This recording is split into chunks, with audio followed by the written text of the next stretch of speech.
I've been taking care of business. I washed all my dishes last night.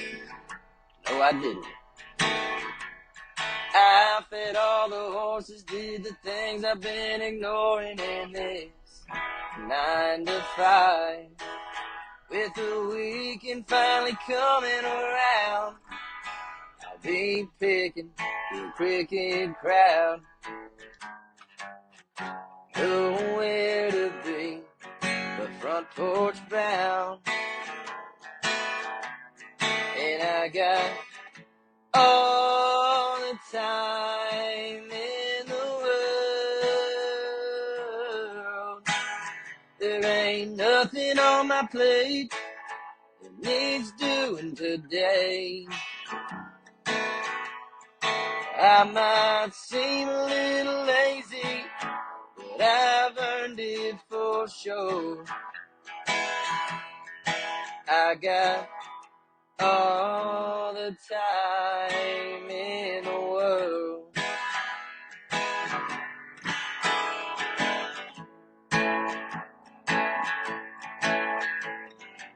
Well, it is not 1861, but I got Gatlin Johnson with me right here. How are you doing today, brother? Doing great. How are you? Fantastic. Did you survive this snow pretty well up there, or did y'all get any? We got a little bit. We didn't get as much as Fort Worth, but we got a little bit out here in Lubbock. A little bit. And does it just blow sideways, or like how does It how does happened the overnight. snow out there work? It, Oh, it, it can. It can for sure. I used to live up in Canyon. It's worse up there, but here jeez. it can get that way. Usually it's either cold or it's windy. It's not often both in Lubbock, so that's not bad. Perfect. And you are in your senior year, finishing up which degree again?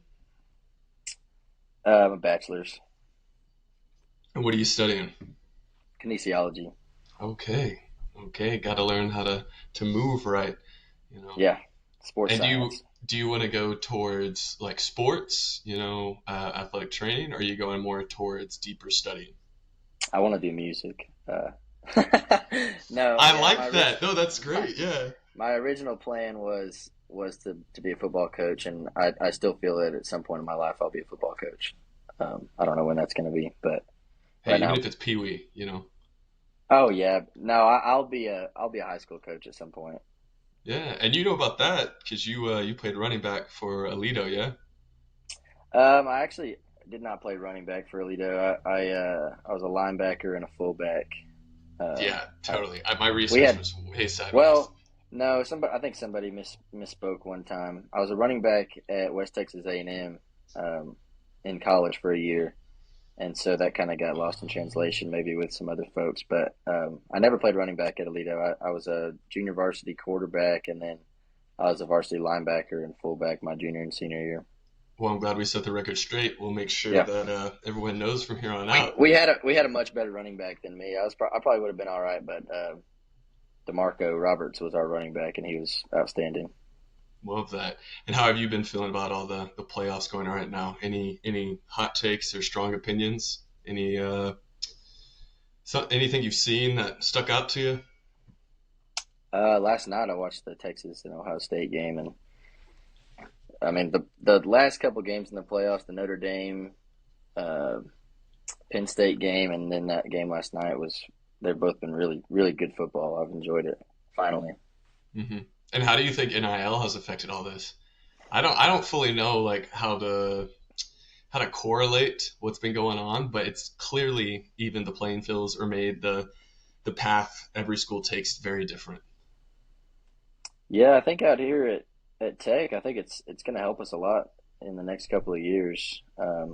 We have some a lot of people out here really care about Texas Tech football, so they're willing to give their money and stuff, and I think that it'll help Texas Tech. I don't think it's good for college football the way it's going right now, but yeah, I don't know. I don't have any hot takes. I don't think it's. I wanted to be a college coach, and then Nick Saban getting out of coaching for the reason of the NIL stuff, kind of it's it's reset my mind a little bit about the world of college football. So Hmm. I'm kind How of do you uncertain as well. Yeah, do you like his commentating? I love it. Yeah, Yeah, I he's think he does great. really well. I'm glad he's a part of the game day crew. I also think he balances out McAfee really well. Yeah, I love Pat. I was a Colts fan, and so love, love, love Pat. And I think he and Nick together are just hilarious. It's like a father yeah, and son, um, but they don't even realize how comedic they are. You know, we're really blessed. I would say really blessed to be in this time of all the people that came out of the golden era of the NFL and college moved over, and they all teamed up. And I just think we're really, really fortunate to be listening to them and get their perspective on a lot of things. heck But yeah. even though I'm not much of a football guy, I played rugby, so Oh wow. can't say too much about football. But it's enjoyable. It's very enjoyable. But we're also very lucky to be living in the time we are with this Renaissance. And you said it, and I love that you just boldly was like, I want to play music. You know, that's what I want to study. Uh, Yeah. what what got you started outside of playing gospel with your family? Did you have any specific artist that you really like? You remember listening to a specific song, or you really looked up to a specific artist, and you said that's what I want to do, or did it come later on in life? It came later on in life for me. Um, I've always loved all kinds of music, even mainstream country, which I know that's a sin now. But I grew up on, you know, that kind of stuff, Tim McGraw and all that. So I don't have a ton of hatred for mainstream and stuff like most people might think. But I no, there wasn't one specific artist really. It came about my sophomore year of college is when I decided this is what I wanted to do. So Yeah. I my sister bought me tickets to a concert at Billy Bob's, and I went, and the artist was somebody I did not know, and everybody else knew. It was a sold out crowd, and I just realized by how much all these people cared around him and everything that, and they knew all the words to every song. Which I'm not saying every song was great, but they knew all the words and they were singing Yeah. it very passionately. And I, I remember thinking that night that I was like, this is something I want to do. You know, you can literally just be honest and people care. I Yeah. always thought that was really cool. Yeah. And I definitely can tell you put a lot of authenticity into your songs, which has to be honest. And that's why I my appreciate personal that. favorites, as you know, we've talked about is Texans and Okies. And what's the backstory for you there? What's the personal connection for you there? Growing up, um, my dad and most of his family's from Broken Bow, Oklahoma, and southeastern Oklahoma. And we'd go up there every spring break for fishing and hanging out with family and stuff. And every Hmm. night we'd have a campfire. And dad played guitar and sang, and uh, our cousins sing. And so I just grew up around music, around a campfire. And when somebody wasn't singing, somebody was talking politics or something, you know. And so I always wanted people to just keep singing, so I didn't have to listen to the politics. But it seemed like every issue in the world could have been solved around that campfire to me, you know, if they would just listen to my family, you know, which is Hmm. not probably not totally the case. But in my mind at a young age, I was thinking, you know what? It's so simple, you know. It's just as if people would just listen to what these people were saying, you know, um, then the world would be a better place. And I was at West Texas A&M in my freshman year, and I remember missing those times sitting around a campfire and stuff. And um, there was a lot going on in the world that I didn't agree with, and I started to write this super political Oliver Anthony, you know, get your attention kind of song. And then I stopped and I was like, you know what? It's not really that big a deal. It's I wrote this list of things the world needed more of. I can't remember exactly what the list was, but I remember this is how I started writing that song was, you know, the world needs more of this, more of this, more of this, less this. And then I remember writing it needs more Texans and Okies. And then I was like, actually, that's all it needs. It really just needs more Texans and Okies. And I know you're from Arkansas, and I got family from Arkansas too. So, but in my head, it just all of those things, that big list, it was summed up by just saying the world needs more of these kinds of people. And I like that idea. Oh, don't worry. My mom's an Okie too, so I mean, There you this the state itself I don't like. The people are great, but go. if it's not East Oklahoma, like the Broken Bow area, the Ouachita's, yeah, I'm not really about it. Um, but East Oklahoma is fantastic, and Yeah, that's what your take on it too. I think you did it really good justice there. thank you. But you said wasn't your grandpa? He also played guitar really well, and he was one that brought you up. Like you looked up to him playing guitar. No, it's pretty much just my dad. Just your dad. My dad. I was trying to remember. I remember somewhat. Again, for people who don't understand my confusion, we have a show called the Spotlight on Thursdays in Fort Worth, and we were really blessed to have Gatlin up on stage. And we've interviewed probably 60, 70 people. And so I know there was someone else that literally had the exact same story of like around the campfire, dad Yeah. taught me, everything was solved right there around that campfire.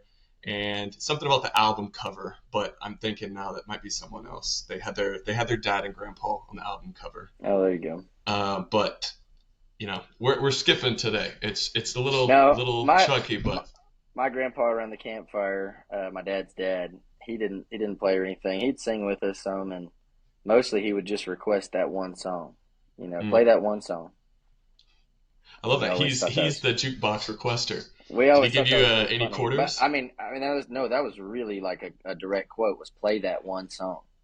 He couldn't remember what that one song was, Oh yeah. but as soon as we played it, he was happy, and everybody knew what that one song was. It was "Thinking Problem" by David Ball, if you know that one. hmm And Yeah. yeah, so every time he said play that one song, it was that one. Did he tip you anything? You put out a hat at all? I didn't put out a hat, but he's definitely given me some of like the secret grandpa handshakes, where there's money involved, and Oh, got uh, to. which is great. Yeah. And you were Whether it's talking a about, $2 bill or whatever, but hey, I'll take it. You got to collect yeah, this. right. You were talking about writing that song, and halfway through, you were kind of like, no, and it turned into another song. I'm curious about your writing style. Like, when you're studying for kinesiology, that's probably a different thing, right? But when you're writing, it's you can go 1,000 different ways. And some people start with the melody, some people start with the lyrics, some people just go together, which is insane to me. But how do you start the process? Do you find a melody and then find the motivation, or find the motivation, start writing lyrics, and then go for that melody? It's come all like you said 1,000 different ways. Like I think I obviously haven't tried every single way to write a song. There's plenty of ways that I haven't, but all the ways you just listed, like melody first, just having a tune in your head, and then trying to, find something that fits that, or having a hook already, and then writing to the hook, or having a story and writing the whole story. And I mean, I've done it a bunch of different ways so far. I'm excited to try other different ways. You always meet other people, other writers and stuff, and they've always got a bunch of different ways to do it. So Yeah, you don't try to. co-writing is one way Yeah, to that's do you're something actually heading in the different. direction. Yeah, that's where I was going to go with it. I just wanted to give you more attention, but you don't have a specific way you like go for it. If you're like, I have this idea, I have this method I'm going to keep using. You just kind of feel it. Yeah, I think that's like I said, being honest is it goes hand in hand with this thought of serving the song. And so like Mm, not to get too like out there or anything, but I do believe that ideas in are just out there. I think that an idea is something you have to grab onto, and however it comes, you need to serve that idea the best of your ability. So if it comes through a melody, then you have to chase it that way, and if it comes through a hook, then you got to chase it that way. So no, I don't have like a specific way that I. The only thing I do try to do if I am trying to finish a song, I try to do pen and paper, just because it feels better to me. I don't know what it is about that. And then the idea of keeping a journal is so great, because I've had times where, you know, if you're going through the notes, it's easier to look something up for sure. And I have stuff in my notes, but it's pretty awesome to go back and look, like flip through the pages as time has progressed and see like what you've left behind and what you hmm might be able to bring to the next song and that kind of thing. So as far as like continue continuing a specific process, the journal is the only thing that has stayed the same through each song. I mean, that's a good place to go. I mean, Benjamin Todd has an entire song on the literal idea of a journal. It wasn't his, but he literally wrote about writing, and it's absolutely insane. But then you also said co-writing. You really enjoy that, and you have one called Oklahoma Rose with our buddy Mm. JoJo, Mm. JoJo DiSalvo. And so, how did that come about? And again, he was telling me, that song was first take. We just did it. Was it like you got trapped in there and you were already on your guitar and he's just like, play this, or y'all were already writing together and then you just said, screw it, it's 2 a.m. Let's record it. Let's just get it out there. Yeah, those two things happened on two separate nights. So we wrote it one night, and then the first take happened on another night. But the writing thing of it was really cool. It was one of the coolest writes I've been a part of. We had a couple of friends from East Texas, Jackson Wendell and Cole Stevens. They're Mm-hmm. both artists that you should check out. They came into town, and I told them they could stay at my place. It was the week of the 25th anniversary at Blue Light, and so they were coming to check that out and do the songwriters night and stuff. And I think it was after that songwriters night, they came over, and JoJo came over to my house, and my crappy couch, I mean, just torn apart. You can see it in some of JoJo's videos somewhere. It's on my front porch now. It's my front porch couch, but um, we wrote it, or we tried to write all night till about 2 in the morning. Couldn't write anything. We were kind of not fussing, but just we didn't really know each other. I think I found that that's been an important thing to me. I know it's not to everybody. Some people can walk into a room and write with whoever, but like getting to know somebody and feeling that out is an important part of that process. And that night we didn't have that. And the next morning I woke up and everybody else was kind of still asleep. And while JoJo was waking up on that crappy couch and the other two guys were sleeping, it was pretty early. I started playing this melody and a chorus that I had written part of, which was Oklahoma Rose, which is just, I mean, it's really just a true story about leaving Oklahoma and it raining like the last 3 or 4 times. And being partly from Oklahoma, it just kind of felt like it was, telling me to stay, not to leave. And JoJo liked that idea. We wrote the chorus together, and then we wrote the first verse together. And then Jackson Wendell kind of woke up and he was like, "Hey, that sounds pretty good." And then Cole came in, and then we were all working on this song in the morning, and we pretty much had it done up until the second half of the song.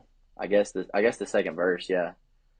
And JoJo, we were all kind of going, spitballing things, throwing them back and forth, and JoJo kind of sat for a minute. And I had never written with JoJo up to this point. We just became friends last year, and man, he's super talented. It was one of the most impressive things I've ever seen. We were playing. I was playing. My thing is, I just play the melody over and over again and try to think of things that fit.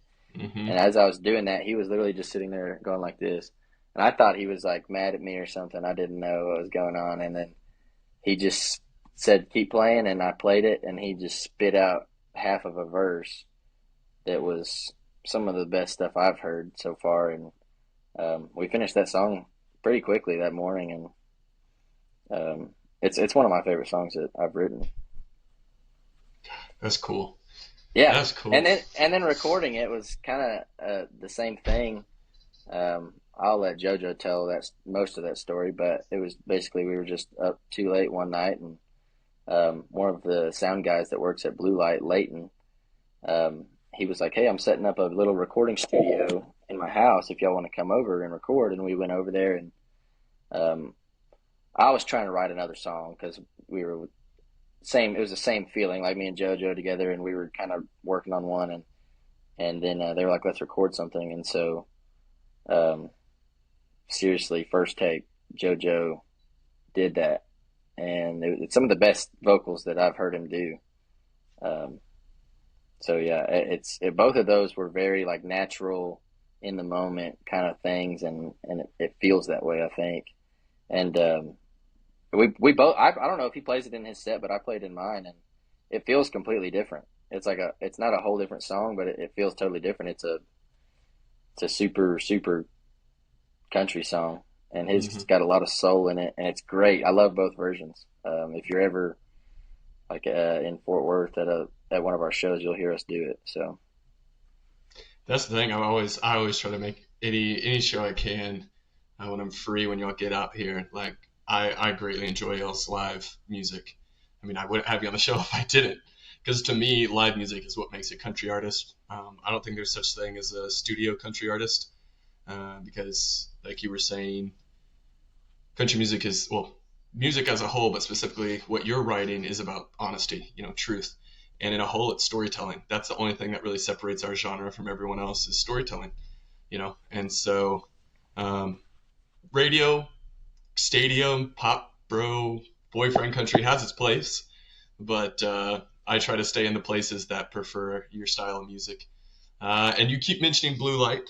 Uh, and I've never been to Lubbock, and I feel like some of our listeners might not have been to Lubbock. Am I accurate in saying it's kind of like the Tap in College Station, where it's just a place for, it's a really strong place for songwriters, and it's kind of like, I would call it, from what I hear, it's like Lubbock's Tap, and College Station's Tap is like Lubbock's Blue Light, oh, where there you it's go. just I like think you said it right the second time. Actually, I don't. okay. I knew I saw it in your face. That's I honestly I kind of hate comparison. Like Yeah, yeah. I hope you noticed too during the show we did. I try to avoid saying, dude, you're just like Chris Stapleton, or you're just like and it's like no. Like I try to say like you kind of sound like this person, or I feel like, and I always or make a joke about it, so it's like you hear it, but it's like hearted, or saying something like you sound like.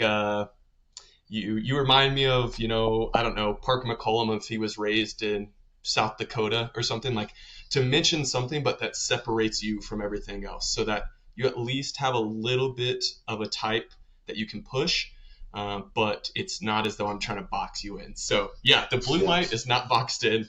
I just want to give people an idea, and heck, yeah, maybe some College Station kids will drive up, to yeah. visit it because they love the tap. But Well, tell me that more that about, or excuse me, Blue Light. I Tell was me just gonna more say that about. line that College Station loves so much that came out of Cleto Cordero's mouth was probably written in Lubbock. I mean, he's a Lubbock guy. He came out of Blue Light, so I miss College Station. Mm-hmm. You know the line I'm talking about. Maybe Oh I don't know, yeah, but oh, yeah. He's such a good writer. Well, yeah, everyone in that group is just so talented, and that's what I for think sure. makes them who Yeah, they are. So, Blue Light's a but really tell me, special yeah, place. I mean, I mean, I don't know the whole history really, but I've heard this. This is true. I don't know if this is true, but the first person to play at Blue Light was Wade Bowen, and it was in okay, the late '90s. So Wade Bowen in the '84s, I think, is what their band was called, and I'm pretty sure they were the first band to play the Blue Light. That's a pretty good start right there. yeah, I I love that mean, lore. See, that's what we're trying to and find with everywhere, just good right lore. after that, you had um, Josh Abbott. I don't, like I said, I wasn't there, but these are the stories that I've been told. So Josh Abbott used to do a Tuesday night song swap at the Blue Light, and supposedly the first time that Will Green got to play there was because Josh Abbott snuck him in underage to play his song swap. So you're talking about a song swap between Josh Abbott and William Clark Green on a Tuesday night at the Blue Mm, Light. Like that's crazy. this is how the Blue Light became what it is today, and now everybody wants to play there, and not everybody gets to because they respect original music and people that work hard. I for the most part, I mean, I love the people there and the atmosphere. You can feel it on that stage. Like Yeah. that's a stage you have to respect. I mean, there have been people that go up there and disrespect it, and people that have been around it, they know. Um, so it's a really special place. I mean, Wade Bowen, Josh Abbott, Will Green, Cleto Cordero, Slade Coulter, like all those people came out of the Blue Light, and Hmm. others as well. I mean, I'm skipping probably some others. Yeah, and we always when we talked, we always said that you described your music as Texas country. What type of ties or connections do you have to Red Dirt? Like, do you have or do you even care? I mean, I know a lot of people are like, oh, I don't care about genres, but also like you just said, the history matters, tradition matters, And it's not the fact, again, that you are a red dirt artist or you are Texas country, but it's the fact of like, I almost, if I was a musician, I'd want to be in certain subgenres, at least for like certain songs. I'd want to make specific ones to honor those people or to at least be Yeah. tied to them. And so like when I ask that question, that's kind of what I'm looking at is like, what are your thoughts on red dirt, and also where do you see yourself? Uh, like if you had to put a percentage on yourself of like where do you see 1 foot in Oklahoma, North Texas, and 1 foot in Central, South, that Texas sound, true Texas sound. I don't know if I could do percentages. It kind of goes back to the serving the song thing I said earlier, Mm-hmm. where I can, and I'm sure everybody can do this. They probably just don't. I think a lot of people are scared to do different things, Mm-hmm. thinking they have to have a sound or whatever. And I think that's what Texas country or red dirt, whatever you want to call it, is all about. Is about expressing a song, um, whether you like how it sounds or not. I think a lot of people are just trying to serve their song, whether it's rock or grunge or whatever. I don't do any of that stuff. We're dipping our toe in the rock vein with a song that we're putting out later this year. But Come on. like you said, you got to do a little bit of everything to honor where the roots of where you're coming from. Mm-hmm. So I'm around it all the time. I mean, I'm around. I hear Red Shahan at the Blue Light all the time. I mean, that is some funky stuff. That's like Texas as it gets right there. And and then you hear Slade Coulter all the time. I mean, he owns the Blue Light right now. Like he'll sell out any show, anytime at the Blue Light right now. And so that's more rock, and you have to serve your songs. And I think naturally you write different songs, and so Mm-hmm. one of our songs is very right up the alley of that rock vein. And it was fun to do that in the studio last. We did it in December, and it's a lot different. Like we have a little bit of everything. So I'm glad you asked. I don't think I could do a percentage because it's it's per song for me.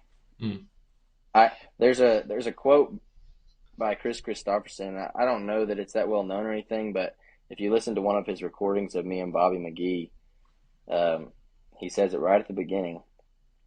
And I don't know if he said this because Joplin did it and made it popular or whatnot, but he said, "Man, if it sounds country, that's what it is." And so, with subgenres and everything, you can say it sounds country, doesn't sound country, but like if you listen to Slade Coulter, that is rock and roll, but it sounds country. I mean, it sounds country. I love Mm-hmm. it, and there's a bunch of other artists like that. Um, so that's one of the quotes that I like to keep in the back of my mind when I'm writing songs and thinking of production for those songs is if it sounds country, man, that's what it is, Mm-hmm. and just keeping it country for what the song's supposed to be. Yeah, and that's, to me, that's what I hope people see that I'm pushing is the fact that country, again, to me, is storytelling. And so I don't know if you've been like staying up with Steven Wilson Jr., but he is heavily inspired by like Nirvana, but Mm, yet he is country as country gets. And so he calls it like Midwestern Gothic, where he will yeah, play a lap steel or a dobro, but he is singing country music, but he's even sampled under he sampled oh my gosh, Heart Shaped Box. I'm pretty sure he sampled the. I don't even want to try to do it on this mic, but I could give you the lick that the guitar does. yeah, And he sampled that, but yet it sounds like that type of like rock folk, that like the heavier side of red dirt, I guess I'd say. You know what I'm saying? Like where red dirt and hmm, Appalachian kind of mix into that rock. yeah, It doesn't have that Texas rock sound. It's that like folk rock. He did it, and it sounds incredible. And so that's cool. I think that's 100% true in the sense of as long as you're songwriting, as long as you're telling a story, I don't Hmm, care if it's literally. That's what I also love about J.R. Carroll. Like, write yeah, about a raccoon. That's it's a the great song. coolest story I've heard in It's a almost a great song. decade. Of like, it's just about a raccoon. What? But that's Hmm, country. It doesn't have to be popular. It doesn't have to have 808s. It doesn't need to sound like rhythmic or anything like that. It's just simply telling a story, and how you want to describe that story and present that story, like chase that idea. Hey, that's the beauty of an artist. And that's what I think I will say a lot of people are failing at, I think, with subgenres is we have lost the ability to follow an artist. We Hmm. follow them because they're country, but we don't have our guys who are crossing over anymore, because it seems today when you cross over, you have to stay over. But I would love to see more country. Like Chris Stapleton's he's kind of starting, like he's always kind of done it, but like pop over into other genres and be the country influence that is clearly in that song. Like you're the one that brings us to them. Instead of changing your sound, do that. Like just be country, you Yeah. know? And so I'm curious though too, what with covering rock, with not covering rock, but like being inspired by rock, how did you have to change your vocals at all? Did you study anything? Like, did you have to warm up differently, or you did your thing? I just, I mean, yeah, you got to warm up for sure. I didn't change the way I sounded at all. I don't. Let's see. How can I say this? Um, no, authenticity is a good word for it. I believe in being authentic, and so though the production of the music sounds rock, I'm not gonna change my voice to sound like somebody else. I don't want to sound like Blink 182 or nothing. Oh, you Um, didn't want to do any screaming, bro? You didn't want to do any guttural vowels no, out there, just bellows?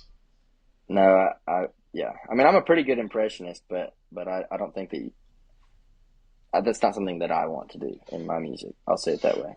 I think that could be a bonus song. That's what was, I think, great about albums back in the day is guys would like have an extra song at the end of their album where it was just like, because you're listening to the CD, you Hmm. get to the end and it's like a bonus track of just like you feel like you're in the studio with them and they're just like going ham, joking around, doing what they want. Yeah, I think that'd be funny though. You should, even if it's just well, now we got social media, so I guess you can do it there. But that would be funny I do it to on promote your live song. sometimes. I do it on live a lot because I've got this song called "For You," and it really lends itself to um, like I said, Blink 182 or Bowling for Soup, like Hmm. "For You," like you know what I'm talking about. Oh yeah. Oh, you Tonight like will be the night that I will fall for you. yeah. Oh, I always Yeah, love doing that. Over again. Don't yeah, make me change my mind. yeah. Oh, classic, classic. That was one of my favorites from Vine. Or no, that was early TikTok. That was really early TikTok. That one joke that the specific video I'm thinking of. Speaking of that, and you were saying live, y'all do really well performing on lives. What do you think?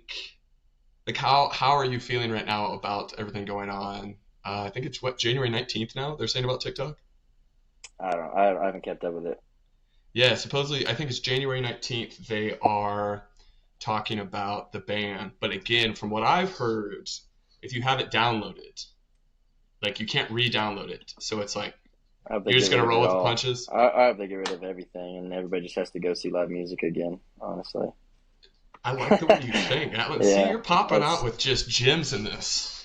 Like fantastic, just out of nowhere, dropping absolute great words to say to these people. You need a preacher. well, my grandfather was a preacher, Yeah. and his father was a preacher, and I didn't know if you wanted to talk about your background in gospel at all or anything, no, if that I inspires you today, no, uh, absolutely. That's some of the or realest music out there. I mean, we're talking about being honest and stuff. Of course, I don't know about Christian music today, but the old hymns, hmm very very honest lyrics. I mean, hmm people will tell you exactly what they did and how Jesus saved them from that, and I think that's one of the reasons that I really resonate with honesty and heartfelt lyrics. hmm So Yeah, that's. I think contemporary has messed with a lot all over. I mean, that's. I went to seminary, and one of the craziest things was I didn't really start working on the honky tonk until I had left vocational ministry, and the parallels between the Big C Church and the honky tonk, like our issues, there there's a lot of parallels of people not knowing the history or tradition or truth, scripture in a sense. Hmm. Uh, the people who are leading, the instructors, the people who we should hold accountable, are failing a lot. They're held too highly. They have too much power. And then, like you just said, the easiest way for me to show people that parallel is music. Contemporary country and contemporary Christian are the same thing. Everyone in contemporary country said, "Oh, we got to get more people. We got to get more people on the country train. If we don't, everything's going to die." And it was all about getting people, and that's how pop made its way in, because we are just making repetition. As many radio plays as we can get is what we're looking for. Then all of a sudden it became about money, and it's like, okay. Worship music, when it became about getting people in the door and giving power back to that like small town musician that's not as good as this great musician, that great musician stopped writing great hymns, great music, and started writing 3 chord songs so that this musician could play it. Hmm. Great concept. Great concept. The issue is, like how you talked about those hymns, there wasn't much content, or I guess I would say substance in those songs. And what's funny to me is I was thinking, dude, I've been in church my entire life, and if that screen went off, I don't know if I'd know all the lyrics. Yeah. Some of I the hymns. truly, no, hymns. A lot of my hymns I got, you Yeah. know, but well, because again, they have a story. Like you know the Right. story, and you make it yours, and then Yeah. it's like you're like, I'm this person. Let me sing about what I did, and Hmm. like then it becomes a part of you of singing to the Lord, and making it personal. But when it becomes this one where it's so bland that it's like I kind of relate, but it's also like everyone's done this, so I don't feel like this is my song. Like I don't feel this right now, and therefore I can't actually. I don't. I'm not convicted at all. Like I'm Hmm. not. I'm not truly praising. I'm just kind of like following what the worship leader is telling me to do. And it doesn't feel authentic. Like it does not feel authentic, authentic in the Right. slightest. In the slightest. And so yeah, there's huge parallels right there. And so it's great to hear though that you still appreciate those good hymns.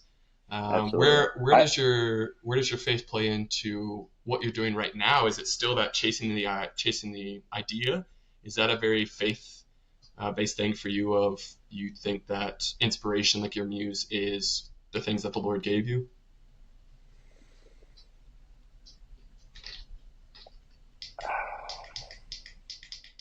I that's a tough one to answer right there. Um, I think as far as writing music goes, I keep that with me. I try not to make it about that. So, for every song, there are some songs that I've written that are very faith based, and I've quoted Bible verses in some of my songs, and people might not ever know it because I'm not saying it, but um, the Bible is is the best book of all time, and I probably haven't done it enough, to be honest.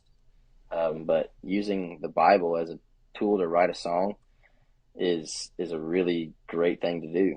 Mm-hmm. Um, like I said, I don't think every song that is getting put out there needs to have that, but I think that just having that foundation alone has steered me away from writing certain things. I don't write drinking songs. Um, you know, I write really country songs, and there's not a single song that I've written that has a line about drinking beer in it. I think for the most part, especially today's songs about that kind of stuff are very cop out. Like it's very what will people say? Heck yeah, at a show to It's and pandering. yeah, exactly. And so um, I even had a co-write with somebody that we struggled about that for so long. They were like, well, why wouldn't you just put a line in here about? Well, it's just like it's so easy to say that, and so um, that is one thing that my faith has steered me away from, and there's other things as well. Um, but we don't have to go through the list of things I'm not writing about. But there's certain things I just won't put in the song because I don't think that that's something I need to promote. Yeah, I think that's a huge deal, because a lot of people seem to think that's like what makes you country. You know, if you drink enough, or if you smoke enough, or if you go out driving enough, and if you fish enough, or you're tough enough. And it's just like, no, I just like take care of my family and take care of the land and respect like the Lord and respect my authority. That's it, And then the second any of that needs to be stood against, then I'm the first person to stand up. I seek to do what's right, and that's biblical. Love Hmm. justice, serve humbly, and or serve, love justice, seek. Oh my goodness, why did I start into this if I'm not going to know it? And it's one of those like you should like I know it, but it's because we're here. Love justice, seek mercy, walk humbly before your Lord. I was there. There you But go. that's it. Like, and the thing is too, what I do love about Scripture is, like you just said too, it's the best book because you don't have to have faith to learn something good from it, right? But for it to be perfect, for it to like truly work on you, for you to reach your full potential of who the Lord sees in you, you have to understand who He is, and it's like having a relationship with your father. Like you can read letters from your dad and learn about yourself and be like, oh yeah, I should do that. But unless you have a Hmm. relationship, then it's not actually going to make that true change, and it's not actually going to fully um, develop you. There's no sanctification because there was no justification. And so I think that's really good that you have those standards and you stick to them. Don't ever lose that. Like truly, don't. There's no need, and it makes you more creative. To be honest, Absolutely, okay, yeah. right here, I could just drop that in. That's like sugar. I could just boom, I could do that. But instead, I'm gonna think deeper. Like, what else is there? And I think Yeah. also drinking, like you said, it's not pandering like we see a lot in like from early country to I would say probably the 90s, early 2000s, because these people actually drank like bad, and most of them Right. died from it. Yeah. What do they call it? The Hank syndrome. Yeah, those aren't the songs I was talking about. I wasn't talking about Whiskey Lullaby Oh, of course. or I'm any saying Keith no. Whitley You wouldn't songs or write anything like that. that. You wouldn't write Right. that because you don't like. You have to experience that. And the thing is, That's true, yeah. you haven't drank away your family or like lost your life to drinking. So what inspiration do you have to talk about that? You know, what Yeah. idea are you chasing? Right. Yeah. Oh, you got something you're holding on to. There's just there's people that you know uh and I take inspiration from other people's experiences as well. But Mm. anyways, yeah, I just saw something today that I thought of when you said that, so Oh goodness, we can talk about it after. Oh man. But speaking of what you saw today, I'm curious what you have going on right now. Um, to like, what are you working towards? You're about to finish your degree. What's the next step this year? What are you going towards besides dropping that is it EP album or is it just a single? we'll be dropping the first thing we'll be doing is dropping a single in March, I believe. It Okay. could be late February, but probably March, and then a few other songs throughout the year, Okay. and just keep playing shows. I do not really, excuse me, I don't really know where the next step is. I just know that to keep doing what we're doing. I think we're doing the right things, making new music and playing it Yeah. in front of however many people show up. Okay. I don't know what else to do. So just chase the idea. That's the goal. Just keep chasing the idea. Absolutely, yeah. Love that. Love that. Well, where would you though?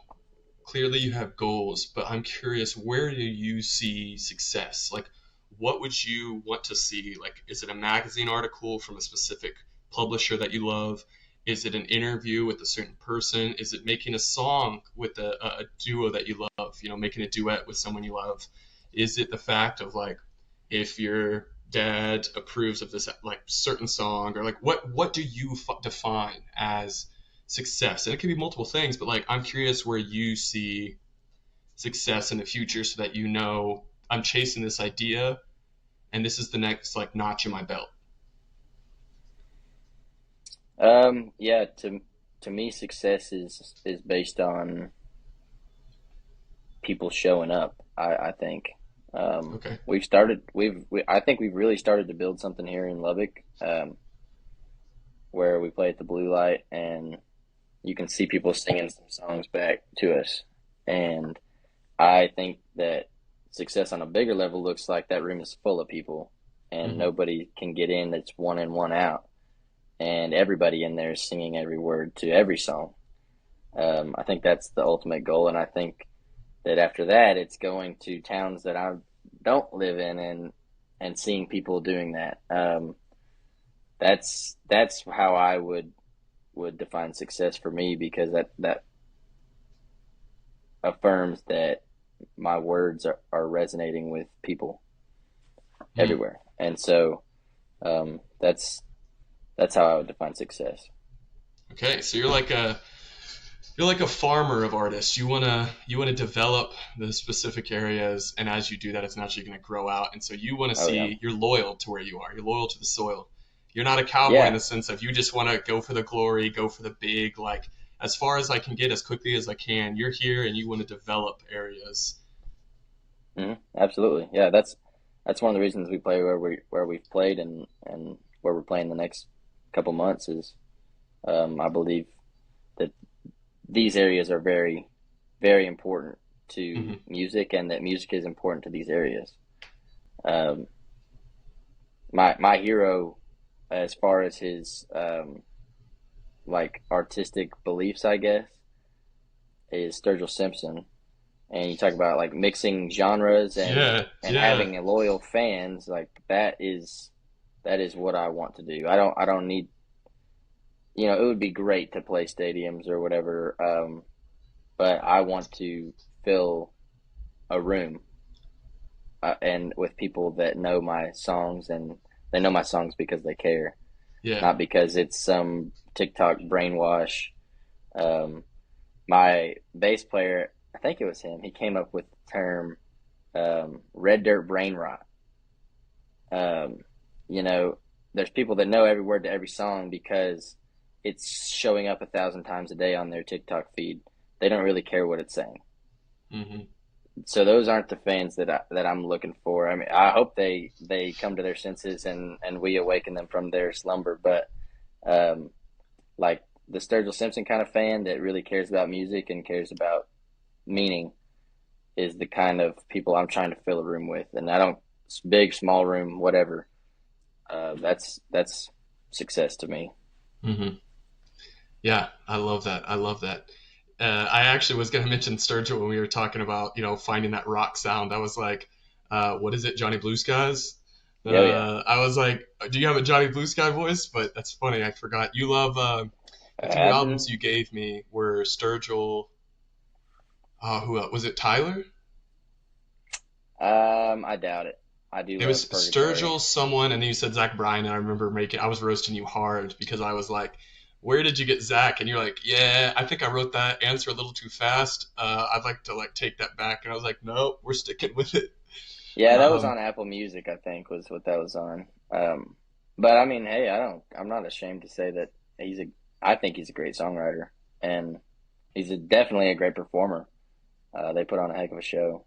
oh yeah. Um, Again, I am not a Zach but Bryan hater. but It's still, just it's not one of my top albums for sure. It's not one exactly, of my top exactly. albums. Yeah, I get that completely.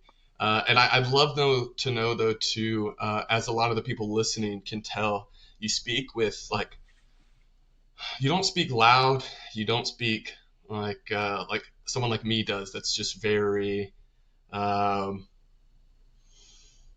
kind of. I say I speak with a lot of fluff, and that's why hosting helps because it like people just want to hear stuff. They go, and then you can just feel that fluff until you hit the truth, and you just keep going fluff, fluff, fluff. You're very like, as we've heard throughout this entire episode, you're just kind of like you think, and then you just have an answer. You're very precise. I'm curious where that conviction comes from. Like, what motivates you to one, your how you carry yourself, but also the way you're saying, like, I just want people to know the truth, and I want to fill a room with people that care. Like, where does that conviction come from? I think seeing people do it the other way, um, and everybody's got different goals, Hmm. so that's totally fine. But knowing what you don't want to do is a very important step in knowing what you want to do. So, I don't care about having anyways, I probably shouldn't say that, but, No, come on. um, You can be honest. no, whatever. um, I'm a bad no, influence. That's all right. there's some things. No, I say a lot of things I probably shouldn't, and whatever, but, I think maybe that's why I'm so well thought is because I don't think things out and I just say them, and so that's gotten me in trouble in the past. Maybe that's why I'm thinking about everything I'm saying. But no, I know what I want to do because I've seen people do the other thing and what they want to do, and also um, knowing what kind of life that I want. Um, People use the word famous a lot, and I don't like that term. I don't ever want to be famous, and I'm not right now for sure. But I don't have the desire to become famous. Mm. Sure, well known is probably a better term. Like I would love to be well known in music. That'd be awesome, and I hope that I move a lot of people. Um, but I would honestly much rather, like I said, fill that room with people that care and wake up the next day and go to church, or wake up the next day and go duck hunting, or wake up the next day and go fishing. Like I want to be able to do all that stuff. I I want to hit the road. Like that's definitely a goal of mine. Is I want to play everywhere, but you can also fish everywhere you go too. Like Riley Green has done it the best, I think, really so far, and he's blowing up right now, out of his control. But it seems to me like his music is literally just funding his hunting addiction. And I'm super jealous of that because I can't afford to hunt on big ranches and with big. I also saw Co Wetzel did like a hunt with what's that Austin company, Burlebo. Mm. He did like an elk hunt with Burlebo, and I was Yeah. like, that's what I want to do. I want to be just big enough to where I can go hunting for free, like Yeah. you know. It's about the brand That's deals. so really, yeah. Seriously, I mean, that's that's why I know what I want to do because I know what I don't want to do. I don't, Parker McCollum always talks about being the next George Strait, and that's an amazing goal. And I think that he's well on his way to like being that popular. But that's not something that I intend to become. And it's just a different thought of mind, I guess. Hmm. So what would you say like three things you don't want? You don't want to focus on fame. Like if you gave yourself three boundaries, three guardrails, where like if someone like me was holding you accountable, like helping you later on about being like, hey, like you don't want to be this, right? Like what are three things you're just like right off the top of your head, you're like, I don't want that. I don't know Or if there's maybe really three, but I mean, I don't I don't want to be famous. I really hate that term. Like I well known. Well known is a great term for that. But people really do want to be famous. I mean, that is something people they want everybody to look at them and all that kind of thing. And that's not something I want. mhm. I want the songs to be out there in the world. Um, I don't know if I could come up with two more honestly. Well, Because maybe I keep things of like you don't want to be seen as. So like maybe you don't want to be seen as like the panderer. You don't want to be seen as or like known as like yeah, absolutely. I mean, I've got a song. It's not my favorite song, but it's called "Ain't No Cowboy," and it it says I ain't no cowboy in the chorus because I ain't no cowboy. mhm, But what the message of the song is, it's about people dressing like cowboys, and pretending to be cowboys. Not just dressing like cowboys, but pretending to be cowboys is the thing. Because you can wear whatever you want. Like, I have no quarrel with that. But doing it for attention on TikTok or whatever, and then the whole world sees this and they get this thing confused where a country boy is a cowboy and a cowboy is a country boy. Like, and I'm just a country boy, not a cowboy. And so that's what the message of the song is. It's like you guys on TikTok with your shirts off and cowboy hats on have made everybody think that like this is what country people are, and it's just so not true. Yeah. And I think a lot of people have misunderstood that song, and that's fine. I don't, they need to listen again, I guess. But um, yeah, that's one thing I definitely don't want to do is pander and take my shirt off on TikTok and all that crap. I mean, if you get enough roses and whatever, I don't know other gifts, but I mean, And I'm not talking about like a music video. I might have a shirt off in a music video soon. I don't know, but I just mean like the whole staring at the camera and being um, sexy or whatever. yeah, that's That's one thing I that's one don't want thing. to be, John Carter. I don't want to be sexy. Like, Yeah, no, hey, you know don't what? make me, Put that on a Lord, t-shirt. please don't make me Uh, sexy. Oh, I'd hate that. No, Put that on a t-shirt right there. Lord, don't make me sexy. Yeah. Oh yeah, that's a great. We could sell that to Walmart probably. I mean, make it like in Western font, sell it with the Wrangler stuff. I mean, that's what I'm wearing, dude.